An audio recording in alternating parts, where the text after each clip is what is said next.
அண்ணன் தம்பிக்குள்ளே அடிச்சுக்கிட்டானுங்க. ஏகப்பட்ட பிரச்சனை. நல்ல நண்பர்கள்லாம் பிரிஞ்சு பேசாம இருக்கானுங்களே. இப்ப எல்லாம் பேச ஆரம்பிச்சு எல்லாம் ஒண்ணு ஒண்ணா போயிட்டு ஆமா, கொஞ்சம் கொஞ்சமா நெருங்கி பேச ஆரம்பிச்சு. அரசியல் போகவும் இவங்க எல்லாம் வேலையை பார்க்க ஆரம்பிச்சு. ஒன்னா இருப்போம். அந்த பழைய நட்பு தொடரும். ஐபிஎல் கப் அடிக்கிறது நாங்க தானே, ஆர்சிபி தானே, ஈசாலே கப் நம்மள் தானே. ஏன்னா இல்ல அப்ப நீங்க கப் அடிச்சீங்கன்னா நாங்கெல்லாம் சென்னை சூப்பர் கிங்ஸ் நாங்க என்ன விரல் சுப்பிட்டு இருக்கோமா? நாங்க எங்கனா இருக்கோம் தம்பி. உங்களுக்கும் எனக்கும் ஒரே மேட்ச் தான் நடந்திருக்கு. ஒரு மேட்ச் நீங்க ஜெயிச்சிட்டீங்க, நாங்க தோத்துட்டோம். நாங்க ஜெயிச்சு மேல வந்து உங்களை அடிச்சு ஓட விடுவோம்.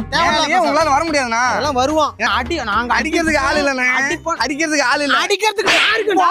அடிக்கிறதுக்கு நான் இருக்கேன்டா. இங்க பாரு, இந்த மாதிரி அடிக்க கூடாது. இருக்கேன்டா. இந்த மாதிரி எப்படி அடிச்சு பேச போய் ஆள் அடிக்கறா எல்லாத்தையும் போடா. போய் அட்டா. எலெக்ஷன் டைம்ல இப்படிதான் தேவையில்லாம சண்டை வந்துச்சு. இப்ப கிரிக்கெட் ஆரம்பிக்கிறான் வந்து. என்ன அது? பேசாமலே இருந்துட்டு போங்கடா. போடா.